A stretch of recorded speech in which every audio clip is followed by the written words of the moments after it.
Good afternoon, Your Honor. I'm going to speak to what I would call a subset of forensic misconduct. And I'm going to assume that all the law that's been provided to you in pleadings as well as emails, you know, you don't need me to tell you what the law is. So I'm going to just set up how the disqualification and then dismissal of the indictment should take place under the subset of forensic misconduct. Roman's counsel, this merchant, filed on January 8 her pleading, her motion to dismiss and to disqualify. We were in court that Friday of that week in which I made it known that we, that is President Trump, may adopt that motion. I wanted to see what was going to happen before I did so. That Sunday, which would be January the 14th, 2024, DA Willis took it upon herself to go to a historic black church in Atlanta, having not responded at all to the motion of Ms. Merchant's client, Roman. And she made what we now call the church speech. And Your Honor has reference to that. You didn't necessarily want evidence on that, but you know what the church speech was. It was videoed. It was clear that Ms. Willis had notes. She was reading from notes that she had prepared. It was a calculated determination by Ms. Willis to prejudice the defendants and their counsel. How so? By making an issue out of the fact that the person that was challenged in the Roman motion was black, without telling the public or the church members or anyone for that matter that the reason that Mr. Wade was being challenged was not because he was black, had nothing to do with race. It had to do with the relationship that had been alleged and later admitted to by Ms. Merchant. Ms. Willis took full opportunity to prejudice the defendants and then comes along later in a pleading and says it wasn't designed or intended to be at the defendants at all or the defense counsel, which with all due respect is just nonsense. The purpose of that was to get public sympathy, public empathy for what Ms. Merchant had already alleged in her motion. Now, that was a violation of the professional rules of conduct. It was a violation of 3.8G. There's no question about it. It wasn't in response to anything that was said. It was a public statement, extrajudicial, for the purpose of making a comment upon the defendants. It would be in response to a motion that was filed. But it wasn't filed in a response, in a pleading. It was filed in response to a motion. And the motion were allegations made. If Ms. Willis wanted to respond at that point, she could have said the facts of the matter. Instead, she misstated what the situation was, took advantage of the opportunity, an ethical violation, and the ethical violation makes it clear that you must refrain from making extrajudicial comments that have a substantial likelihood of heightening public condemnation of the accused. Can you think of anything more that would heighten public condemnation of the defendants than alleging that defense counsel and the defendants were making their motion based on race and religion? That's as bad as it gets in Fulton County, with all due respect. That's exactly what Ms. Willis wanted done. And remember, the state still had not responded. So then what we get from the state is we get an affidavit filed as part of their response. And that affidavit says specifically, and the affidavit is Mr. Wade, says specifically in paragraphs 26 and 27 that the relationship did not begin until 2022. It acknowledges the relationship and says it didn't begin until 2022. And the pleading that's filed, the state's pleading in response, indicates not exactly that, but it says there was no relationship as of November 1 of 2021, and that's on page 7. So now we know that timing is the issue, because Ms. Merchant made it clear that we alleged and had evidence that indicated the timing was before Mr. Wade was hired, not after. So the state now has filed an affidavit and a pleading that claims post-hiring into 2022. And then Mr. Wade, Willis testify to the same thing under oath. Now, Ms. Yerty says it began in 2019. Why would she know?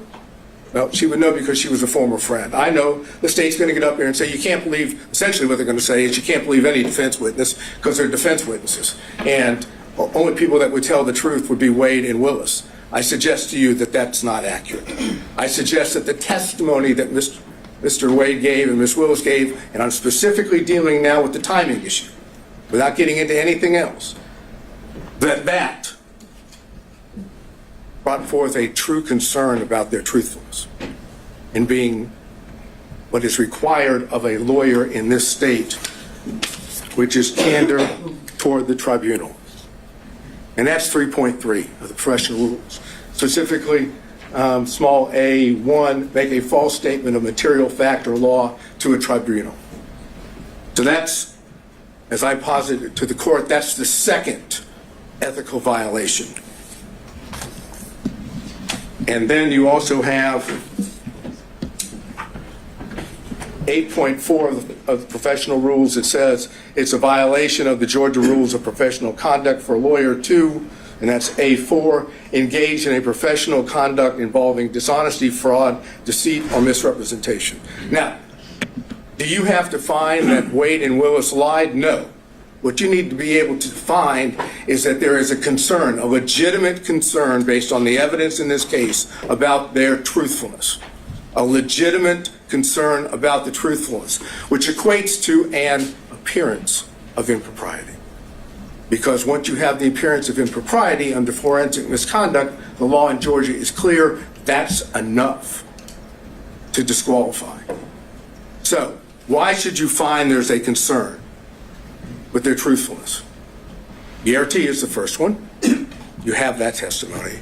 But then we go to what is the most obvious indication that Willis and Wade were not truthful on the point of timing, and that's Bradley. Defense Exhibit 26 came into evidence. Defense Exhibit 26 comes in and says, and you know I went into this the last hearing. It says that on January the 5th, 2024, at approximately 9:49 a.m., there's text messages that are exchanged between Ms. Merchant and Mr. Bradley. And the text messages go like, just date, and that's from Ms. Merchant. Ms. Merchant says, do you think it started before she hired him? Bradley, who we now know from Defense Exhibit 39, has been texting with Ms. Merchant for a number of months. This is not the first time. This is months within the communications between the two. Mr. Bradley says, absolutely. Now, absolutely is not a speculative word. That's not speculation. That's a definitive statement. And Bradley then, unprompted, says this. And unprompted is important. It started when she left the DA's office and was a judge in South Fulton. It goes on, Ms. Merchant says, she liked it started when she left the DA's office with the appropriate emoji or whatever one would call it to say it was liked.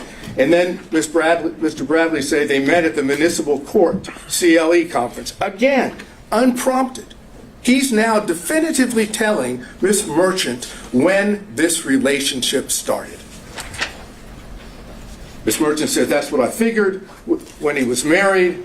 And then Ms. Merchant says, and we're now talking about A couple hours later, she texts and says, upon information and belief, Willis and Wade met while both were serving as magistrate judges and began a romantic relationship at that time.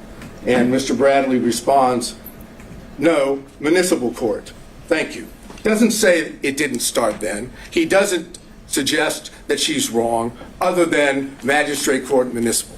Now we have that, and it's in evidence. And what does Bradley do? He knows that he's put himself in a position that if he testifies truthfully on the witness stand, Your Honor is in a position to be able to find, if you choose to, that both Willis and Wade lied. So what does Bradley do? Look, you were an assistant U.S. attorney. You know how this works when you have witnesses in this situation. Mr. Bradley did everything he could possibly do to evade answering questions. No recollection, couldn't remember, it was speculation. Anything he could possibly say that would cause Your Honor not to believe that Bradley knew when this relationship started. I suggest they were clear-cut lies, and the truth is in Defense Exhibit 26. And so if we take that view, that he thoroughly impeached himself, that he did not give truthful conduct, what's left standing? Generally, you would see someone who's impeached, perhaps we have some kind of core that you could point back to and say that's the time he was telling the truth. In these text messages, is it ever definitively shown how he knew this and that he actually did know it, other than in just a assertion outright? Absolutely. Usually, if a state has a witness that goes sideways, they've got him locked in. They've sat down with a detective and got a full statement. We don't have that here. Well, what you have is a text message, which is a prior statement of Bradley that he did on his own, that was not given to him by someone else. The only thing that the court has just noted is, how do we know he wasn't speculating? Because you don't have to accept the fact that he wasn't speculating. The cases that I provided, I think by email yesterday, the first dealing with that, you can disbelieve that testimony and draw a negative inference. That's the Ferguson case. On Lee, the other case, you can simply take the prior inconsistent statement as substantive evidence. It has the same value. And that's what I'm asking you to do, to take what was the unprompted statement in Defense Exhibit 26 of Bradley, and take that on its face value, that is an indication that Bradley in fact knew and had said he did. If you accept that, you have to have concerns about the truthfulness of Willis and Wade on the timing issue. And I don't know if this is something maybe one of your co-counsel were going to address as well. We heard about kind of the law that applies, how we're outside kind of the orbit of the core of cases we're used to dealing with here, where it deals with side switching or where someone is in the relationship, the client relationship. The proposition you're putting forward now is that if a representative of the state, the lead prosecutor, the district attorney themselves, says something that's untruthful on the record, that is something that immediately has to be proactively policed by the trial court. Is basically what I'm getting at is, where in the law do we find the remedy to an untruthful statement? Generally, we send you down the street to the bar, right? And that's why I gave you the cases of Registe and Edwards yesterday. While those aren't prosecutorial cases or dealing with prosecutors, they deal with counsel. And in both those cases, the trial judge found ethical violations on the part of defense counsel, or potential ethical violations. Went through the ethical violations and said, based on that, you're disqualified. You cannot be the attorney of record in this case. What's good for the goose is good for the gander. If defense counsel can be kicked off of a case because of ethical violations, I suggest the same thing can happen for prosecutors when the ethical violations deal with truthfulness, candor to the court, extrajudicial statements. Those are the things that this court can rely upon and say, based on those, again, I find an appearance of impropriety. Where would be the limiting principle? The district attorney signs every indictment. assigned to this courtroom. No. Does that mean she's off every case? No, it would be when the, If I found that she's untruthful, is that what you're kind of suggesting? you don't have to find, again, I'm not saying you have to find she was untruthful or that Wade was untruthful. You don't have to make a finding of fact that they lied. All you have to do is make a finding of fact that you have genuine, legitimate concerns about their credibility, about their truthfulness. And once you find that, then you can apply Registay and Edwards. Well, but it's the same principle, though. If I have genuine concerns about her truthfulness on a particular occasion, how do those not spill over into every criminal case a district attorney brings? Well, it's because she testified under oath, and so did Mr. Wade. They didn't have to testify falsely. They could have testified truthfully. They could have indicated that the relationship, the timing was in fact before Mr. Wade was hired. They chose not to. And in that sense, that dishonesty, that constitutes a violation of their ethical responsibilities. This is not signing an indictment. This is not filing a pleading in which both sides have their own positions. This is a requirement that every witness has to tell the truth under oath. And if they don't tell the truth under oath, or there's a significant concern about their credibility, then they're violating their ethical rules. And as anyone will tell you, as Your Honor already knew from when you were a prosecutor, prosecutors are held to a higher standard. They're the ones that are supposed to be seeking justice. They don't have a particular, they're supposed to be disinterested. When you have the lead prosecutor and the DA giving what I suggest to you is untruthful testimony based on what Yerty has said, based on what Bradley said in his text, based on the whole way it was presented to you. Bradley didn't want to testify. He first came up with his attorney-client privilege thing on that. And Your Honor was, fortunately, went into that. And then when Bradley knew he had to testify about it, you saw what happened. You can draw the inference, as I've suggested on Bradley, that what he said in the text message, Defense Exhibit 26, is true. The relationship, in fact, started prior to November 1st of 2021. That Yerty says that. And now, without getting into any detail, the cell phone records. The cell phone records show that during that period of time from, let's say, April 1 of 2021 to November 30th of 2021, that there was a considerable number, 35 or more occasions where it appeared that, based on the records, that Mr. Wade was down in the area where Ms. Willis was staying in Yerty's apartment. But more important is there are two occasions, and the state has not challenged those. There are two occasions where the records reflect that it appears Mr. Wade spent the night at that apartment. The state may say, we don't accept that, but they didn't challenge it. And even when they brought forth what they brought forth today, Supplemental 2 and 3, they didn't challenge it again. So what does that suggest? That's corroborating evidence of what Yerty had said, of what Bradley said in his text message. It's also impeachment evidence as to what Wade and Willis said about how many times.